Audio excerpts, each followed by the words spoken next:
Scream now. I cannot start saying anything without confessing that Abel truly loves you, my queen. My best friend. Coming into my life, you became a real-life example of what many thought was impossible. A man who loves as deeply and as committedly as Christ loves the church.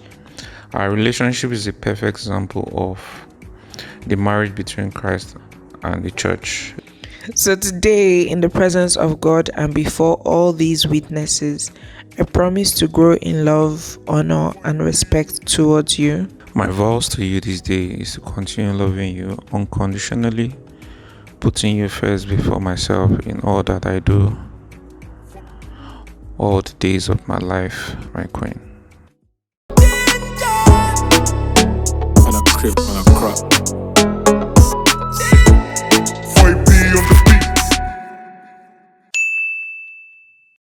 Hello guys and welcome back to my channel. If you're just seeing this face for the very first time, hi, my name is Benny and this is my... Who are you? Who are you? This is my amazing husband. His name is Abel. If you're not new to this channel, you already know I recently got married and yesterday happened to be our 4-year anniversary. That's 4 years of being together, being a couple, both in a relationship and married. Yeah, so we had been dating for about 3+ years before we got married. So for like over 3 years, we were basically in a long distance relationship. When we started dating, how old were we?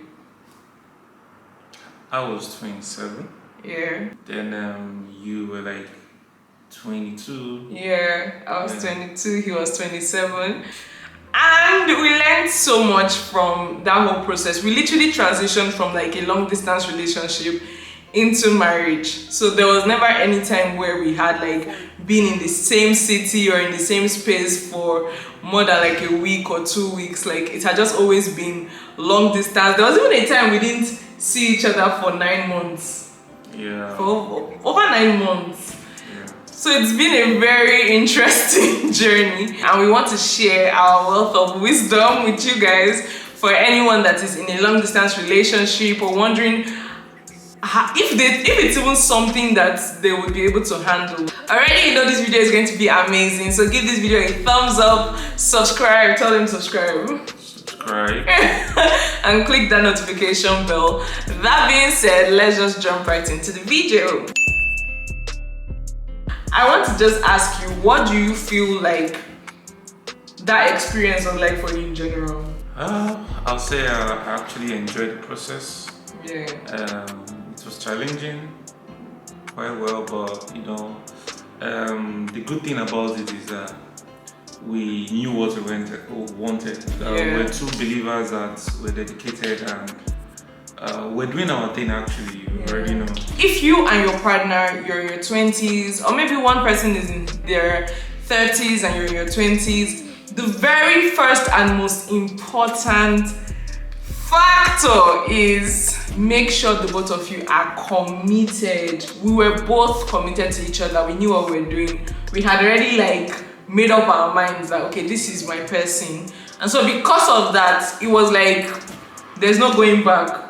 There's no like other person, so you have to make it work. So if you're in a long distance relationship and you're not with someone that is committed, it's going to make that journey a billion times harder. So you have to be 100% sure that this is the person you want to be with, and you have to be 100% sure that the person too is 100% sure that they want to be with you in return. So that assurance is very needed before you go on that journey with anyone.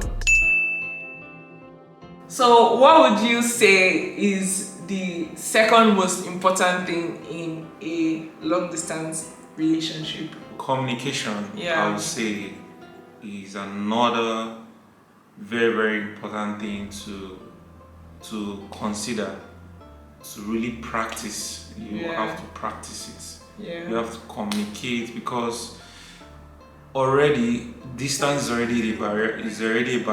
Like for example, for us. Yeah. So like you just have to keep communicating. You just have to keep making those calls. Yeah. My dear.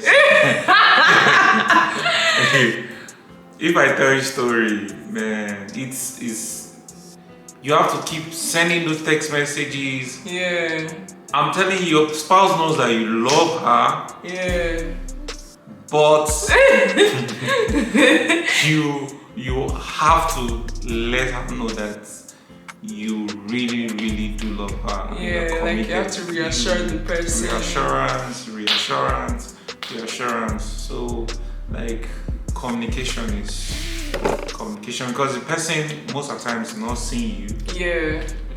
Like physically. Thank God for technology now, but you just have to keep the communication. You just have to keep communication. How frequently do you feel like people in a long distance relationship should call?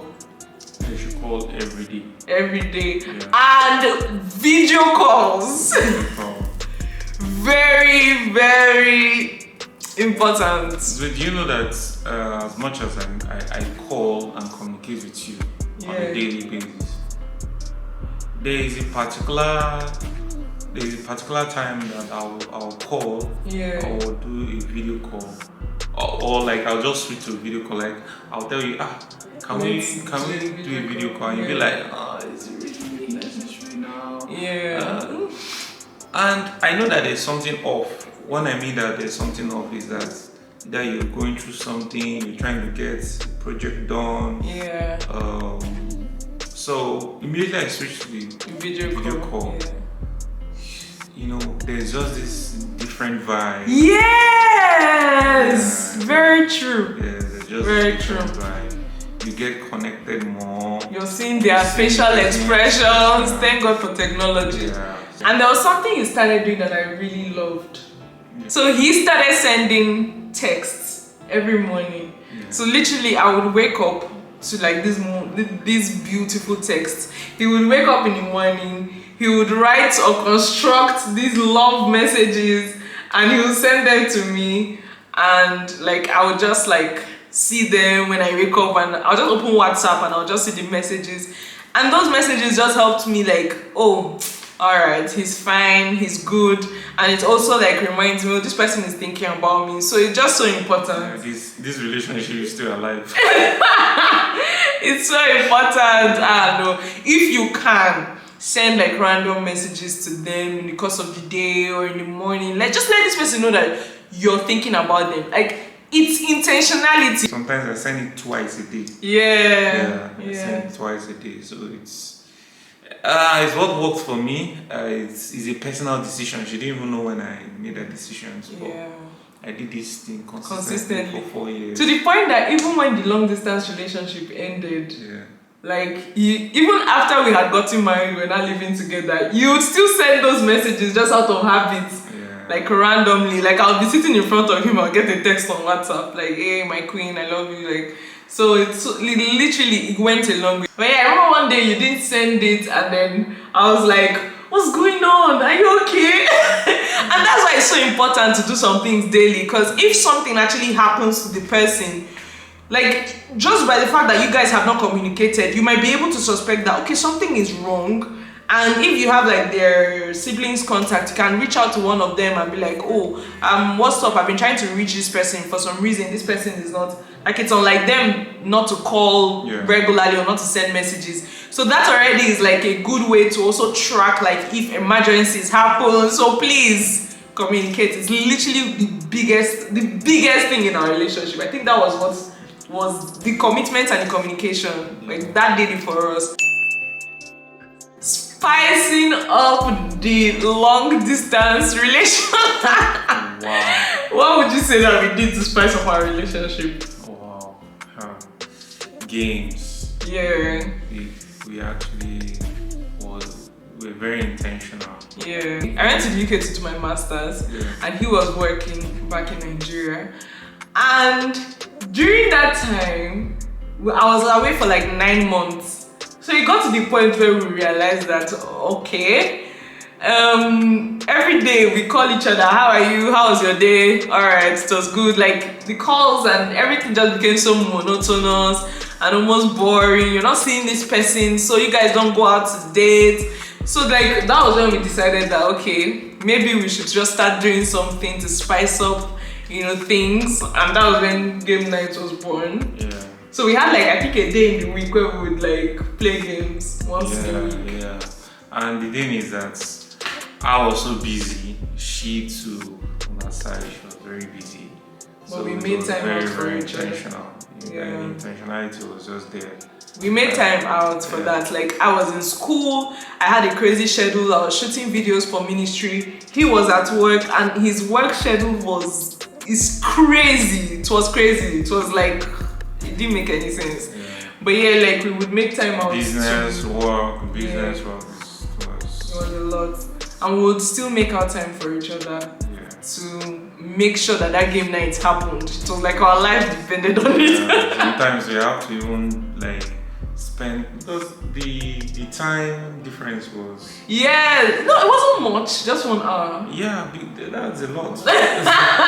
Each person would come up with the game. Yeah, and you are going to be the one bringing the game. This particular game night. Yeah. The next game night. The next game night. So you would have to bring up the game ideas if it's your turn. Yeah. You bring up the game idea and like tell the person, okay, so this is the game we're going to play today, and then the next game night it will be the other person, and then it was fun. Yeah, fun. You have to be very creative. Very creative. I can't count how many times I'll go on Google and type games for long distance relationships. Yeah, there are sometimes that like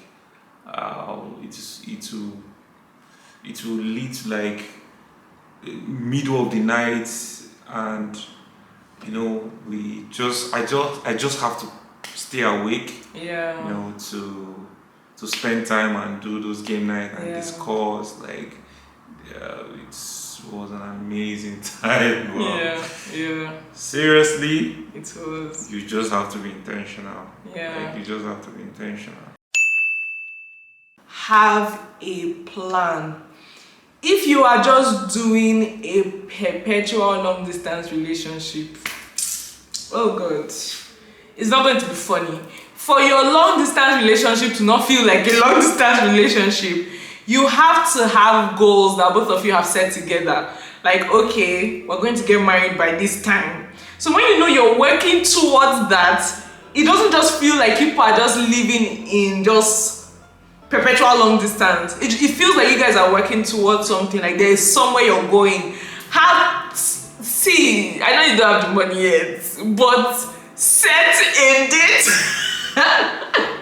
Set a date to get married, or at the very least, like set a date to have like major things happen in the relationship, like major things to propel the relationship forward. Like you could set a date for introduction, or you could set a date to meet her parents or his parents, or her family or his family. Like just set a date to do big things together, so that when you hit one milestone, you're closer to the time where you guys will get married, and that long distance relationship will hopefully be bridged. If you guys don't have those plans, it might almost feel like stagnancy.